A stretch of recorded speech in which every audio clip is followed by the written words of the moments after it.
All right. Welcome back, everybody, to YouTube channel ICObench, and we continue to do videos with excellent experts on the market regarding what is going on in the cryptocurrency world, how they became experts, and what is their opinion on the current situation on the market. And today I'm happy to present you one of the experts at ICObench. It is Vlas Lezin. He is right now live with me. And Vlas, how are you doing? I'm doing well. How about yourself? Thank you. It is nice to see you here online. Can you please a little bit make introduction about yourself, about what you are doing, and how you became expert in the ICO field? Yes, so my general experience, I have a Bachelor in Computer Science, Computer Engineering, and I do have my Master of Finance. So since graduating from the college in the United States, I have been working for Goldman Sachs for nearly 7 years in a variety of the roles. I started back as an analyst in 2011 in New York, and I quit Goldman Sachs in the summer of 2018 as a vice president, and since then I have joined Wells Fargo, where I'm working on the capital markets and wholesale banking team. So in terms of how I became the expert, that I have a couple of friends who went from traditional finance to the ICO world, and they said that people with my experience and with my knowledge will be useful to the community, and they invited me to become the expert on the ICO bench. Nice. So that's like short story, but yeah. I'm actually amazed with your background. It's really, I'm glad to see that such huge background, and for me it is glad to see that Goldman Sachs right now also thinking about blockchain businesses, something like that. But let's go back to the blockchain market. Okay, blockchain market, as you know, is a very new one. And why you so passionate about it? Why you still like it to be there? So what is like key here? I think the key to me in the whole ICO market / new companies that are using the blockchain to launch or to expand their existing businesses through the blockchain is the opportunity to be something in the early stage. So in your traditional finance, right, in your traditional venture capital, if you want to invest into something on the very early stages, that means that you need to be a part of the VCs, right? And if you are the part of the venture capital firms, you need to be like in the United States, you need to be a qualified investor. You need to be a person who has a certain amount of wealth, a certain amount of money that you can allocate to that fund, right? So, and the actual requirements are quite strict, and they're strict around the world. And I think what ICO market really revolutionized, that this growth that is available by investing to the early stages of certain company is not only available to the rich and wealthy, now it's available for everyone. And I think that true democracy, that true crowdfunding, as you can say, of the ICO market is really attracts me, because you can be part of something on the very early stages. They can become really big. They can offer very hefty returns while not being, chosen few that is only available through the venture capital market before the ICO market. Okay, interesting point of view. Thanks about that and for sharing it. Now, can you tell us about when you first time heard about Bitcoin, about blockchain, and what was your thought about that at that time? So since I was kind of in that space, right, I was in computer science, computer engineering when I was in college, before I kind of started working in the finance. I heard about it, I think in either in early 2011 or late 2010. I heard about it. I kind of understood the technology. I heard that people started to mine things, right? But I understood the overall idea behind it, and I understood what it is. But I just thought to myself, okay, this is something very new that's might be exciting, might be not, but it's great that people are thinking about new technologies. But I'm definitely not going to be part of that as of now, meaning 2010, 2011, just because I did not really understand the applications of it. Plus, I did not have finance background back then, so I was not able to understand some of the things that I can understand now and see the value in the blockchain, the cryptocurrency that I did not see back then, but now I see it in the market. So I was only pretty much thinking about it as a technical thing rather than financial or investment thing. Okay, got it. You have a great also computer science background as well, right? When you heard about Bitcoin and later on, did you try to mine maybe some Bitcoins, some tokens? No, I quite honestly, I understood that if you want to do it, you want to do it seriously, and I just understood back then that I do not have capacity, neither I had desire back then to actually mine anything. I know actually a couple of friends who do mine and who started actually doing it quite early in their game, but to myself, I never thought about it as a thing because I understood that you need to invest a lot of capital and a lot of time to actually do it right. Unless why do it at all? And I did not have capital. I did not have time to actually dedicate to mining. Okay, thanks, Vlas.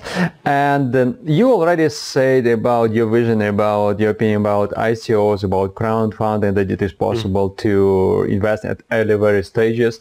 But right now, also, the market is at the bottom line, but still you believe, what is your opinion about can still companies which are using ICO strategy that they can make money, that they can gather funding around the world? I think absolutely. I think that to me, what we see right now in the ICO world, it reminds me a little bit of the .com. That if you look back of what has been happening in the late 90s before the bubble bursted, that there was a bunch of internet companies that everyone was excited about it, that they saw that there are several companies that are really making it big. There was Amazon, there was a couple other companies that were really making it big, they were making big profits, they were making sound financial decisions, who had sound financial models. And everyone got excited about this new big thing, internet, right? And that caused that there was a lot of companies that did not have a good financial model. They did not make much financial sense, but nevertheless, they were really highly rated. And then we saw the burst of the bubble when finally the market realized that you need to go back to the fundamentals. You need to go back to sound financial model. You need to go back to how you structure your company, how you structure your shares, when do you go public, and stuff like that. So that, so to speak, I wouldn't call it even so financial correction. It was more like a psychological correction, that people shifted their minds from just, oh, this is the next big thing, is going to be big, to more like, okay, how do we analyze that? And I think the same thing happens with the ICO market right now, that it went from being the next big thing that few people actually understood to basics, to sound financial model, to making sure that your tokens that you're using as the ICO is going to return what it's supposed to return. So I think that companies still can raise and will raise funds because, again, there are going to be a lot of good companies that will be available to the vast group of people, but at the same time, there should be definitely a shift in thinking of those companies that are raising funds. The shift of thinking has happened in the investors' brains, and therefore companies need to follow and offer what market wants. Okay, you already a little bit mentioned about shifting in the mind of investors. Let's speak about small investors like me and you, like small investors. What do you recommend to such small investors with choosing correct ICO projects to go with? Like, what is criteria you are using? So my personal criteria is that I also, when pretty much the idea is very simple, right? So you invest in something in the early stage, right, by buying some token, right? And then hopefully those funds are used to build the business, and the business somehow creates a supply and demand for the token that you just bought, and that token grows in value, right? That's very simple. So I think in my personal valuation system, I always ask, it's not about the business. Is the business idea right? I mean, it is very important to understand, like, is this business going to survive? But what is more important to me is that what's going to happen to the token? Is this token, I'm not investing into the company, I'm investing into the token, right? I'm not buying an equity of this company. I'm buying a token, right? So the biggest question to me is what this token is, how I'm going to get my money back. Is there going to be enough of supply and demand for this token that will ensure growth of a particular token?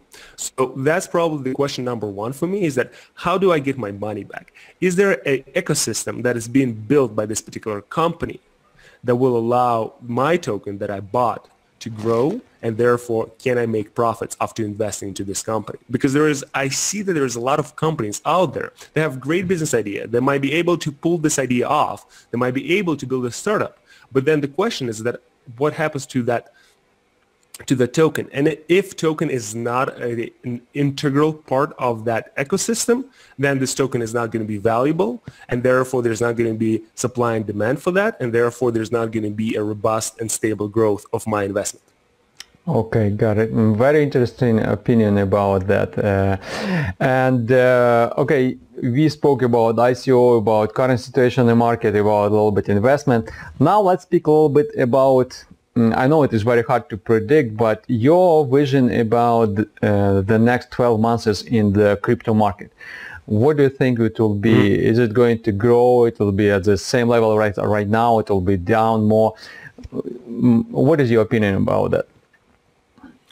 So it's kind of hard to predict the volumes, as you said. I can probably think more about strategic things. So as I said, that the shift that already happened in the investor's brain, that they being more cautious, they asking right questions, they asking those questions as I am. Okay, how if I invest right now, if I give you my money, how do I get those money back? So I think that it first happened in an investor's mind, and now as some ICOs and people on the ICO market like you or like me, they see that this is happening in some traditional campaigns and traditional companies are struggling with raising funds. I think that shift in the mentality of the companies is going to happen, right? So there's going to be definitely a delay till kind of market figures out this secret sauce. So if what company has to offer in order to attract sound investors and the good investors, right? So I think that we'll probably see a little bit more of the decline, not as drastical as we saw in the last 3 or 4 months. So I think there's going to be a certain time when it's still going to kind of drag down while everyone understands and everyone realizes how that market has changed, and then we will see a slow growth in the overall funds raised. There's going to be fewer companies, but those companies are going to be the better companies. Those are going to have a better financial model, and therefore they're going to be raising more funds. So I would say that probably in the next couple of months, we're going to see a little bit of decline, then we're going to see a little bit of the plateau, and then market as a whole, including both companies and the investors, will adjust and will start growing, because the fundamentals of the idea, as I said, is very valuable. Venture capital industry has been around for 40 years doing exactly the same. So as long as the authors, as long as the companies will be able to adjust to this new market reality, we will see the growth, and we will see how investors are coming back, and we will see how the overall amount of funds is going to increase. Again, there's going to be some other developments, including working with the regulators, working with the governments, but this overall will cause a more stable, more reliable, and more attractive to environment to the investors, and therefore I believe that the market is set for the growth. But again, it's probably going to see a little bit of a decline again before everyone realizes and everyone starts to adjust.